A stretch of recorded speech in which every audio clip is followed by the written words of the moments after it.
नमस्कार, India news business पर हैं आप और मैं हूं आपके साथ दीक्षा राठौर। भारत और कनाडा के बीच तनाव की स्थिति लगातार बनी हुई है। खालिस्तान के समर्थन को लेकर प्रधानमंत्री जस्टिन ट्रूडो की जमकर आलोचना हो रही है। कनाडा में कार्यवाही से भारतीय छात्र समुदाय और उनके पेरेंट्स के बीच चिंता का दौर है।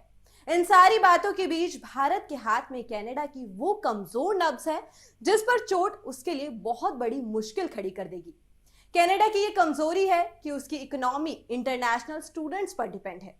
तो इसमें भी भारतीय छात्रों की संख्या अच्छी खासी है जो मोटी फीस के रूप में वहां की प्राइवेट यूनिवर्सिटीज की बड़ी आर्थिक मदद करते हैं। असल में भारत को भी अंदाजा है कि कनाडा के मामले में वो कड़ा कदम उठाने की हालत में है।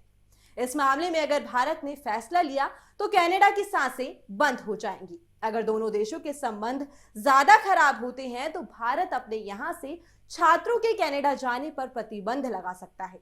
जानकारों के मुताबिक ऐसा होते ही कनाडा की ऐसी प्राइवेट यूनिवर्सिटीज जिन्हें सरकार से मदद नहीं मिलती वो खत्म हो सकती है।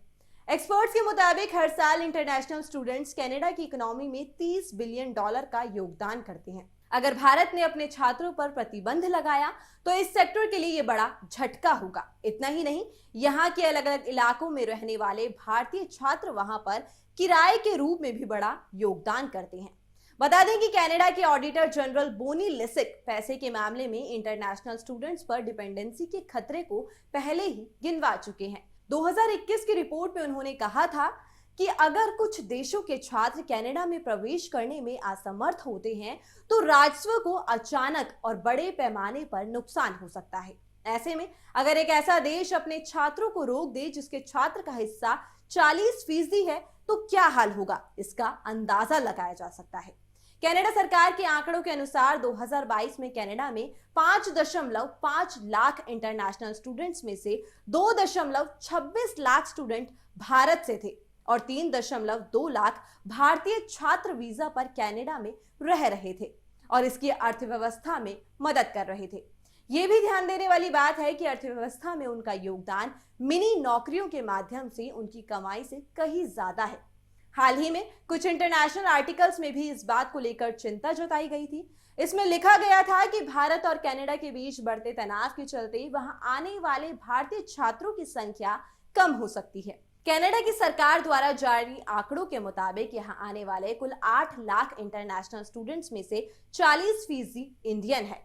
प्राइवेट कनाडाई छात्र जितनी फीस देते हैं, भारतीय छात्र उसका 3 से 5 गुना ज्यादा फीस देते हैं। अगर देखा जाए तो कनाडा की प्राइवेट यूनिवर्सिटी का इकोसिस्टम ही पूरी तरह से भारतीय छात्रों पर निर्भर है। अगर भारत अपने छात्रों के कनाडा जाने पर रोक लगाता है तो यह पूरी तरह से कोलैप्स कर जाएगा। गौरतलब है कि कनाडा के इस कदम के बाद जो छात्र वहां पर पढ़ाई कर रहे हैं उनके पेरेंट्स के बीच काफी चिंता है। इसके अलावा चिंता का कुछ ऐसा ही आलम वहां पर रहने वाले छात्रों के बीच भी है। हालांकि ये छात्र भारत के इस कदम से पूरी तरह से सहमत हैं। उनका कहना है कि वो भारत के बढ़ते कदम और हालिया रेस्क्यू ऑपरेशन को देखते हुए कॉन्फिडेंट है। भारत ने हाल ही में यूक्रेन के वॉर जोन से छात्र को रेस्क्यू किया है। सरकार बैठी है, हमें पूरा भरोसा है। तो अभी के लिए केवल इतना ही। देश और दुनिया की तमाम खबरों और जानकारियों के लिए बने रहिए इंडिया न्यूज बिजनेस पर।